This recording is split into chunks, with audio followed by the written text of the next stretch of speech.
샬롬. 좋은 아침, 주님의 평안을 전합니다. 오늘은 역대상 9장 말씀 가운데 1절과 2절을 읽겠습니다. 이와 같이 온 이스라엘이 족보에 오르고 이스라엘 열왕기에 기록되었다. 유다는 배신하였으므로 바벨론으로 사로잡혀 갔는데 맨 처음으로 자기들의 성읍 소유지에 돌아와서 살림을 시작한 사람들은 이스라엘 사람과 제사장과 레위 사람과 성전 막 일꾼들이다. 아멘. 이 세상에 처음 창조되었던 아담과 하와로부터 시작해 이스라엘의 12아들과 그의 후손들, 그리고 베냐민 지파에서 사울과 요나단의 탄생까지 이스라엘의 족보가 오늘 말씀까지 기록되어 있습니다. 그리고 오늘 말씀에서는 화제를 전환하여 바벨론 포로기 이후에 이스라엘로 돌아온 자들의 족보가 마지막으로 기록되어 있습니다. 남유다나 북이스라엘이나 하나님을 떠나 우상을 숭배하고 죄악을 범함으로 하나님께서 나라를 빼앗기게 하셨죠. 그래서 북이스라엘은 시리아에게 나라를 빼앗기고 남유다는 바벨론에게 나라를 빼앗겼습니다. 그렇게 70년이 지났고 이제 다시 하나님의 회복하심으로 돌아오게 되는 것이죠. 그때 가장 먼저 돌아온 자들이 이스라엘에 살던 사람들과 제사장들과 레위 사람과 느디님 사람, 즉 성전 막 일꾼들이었습니다. 유다의 아들 베레스의 후손들이 돌아왔고 베냐민 자손 가운데 살루가 돌아옵니다. 돌아온 제사장들은 여다야와 여호야리입과 야긴과 아사랴, 아다야, 그리고 그들의 친족들이었습니다. 그리고 이들은 모두 하나님의 성전을 돌보는 일에 유능한 사람들이었습니다.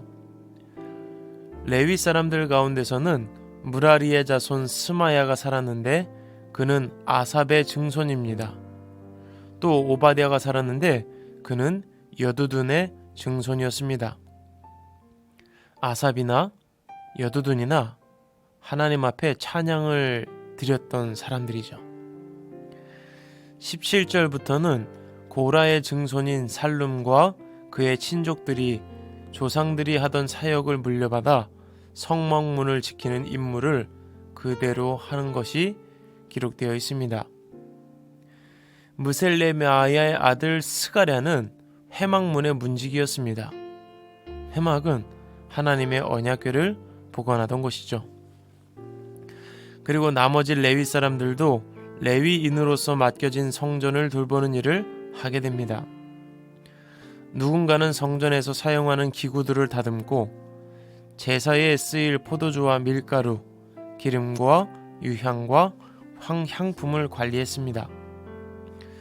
또 누군가는 안식일마다 차리는 빵을 준비했고 찬양을 맡아 부르던 사람들도 있었습니다. 하나님을 떠나 우상을 숭배했던 이스라엘이 포로 생활을 마치고 다시 돌아왔을 때 성전을 돌보기 시작한 것입니다. 자신들의 역할을 하기 시작한 것입니다. 그리고 35절부터는 사울 왕의 족보가 기록되는데 이것은 다윗의 등장을 알리는 신호탄이라 보시면 될 듯합니다.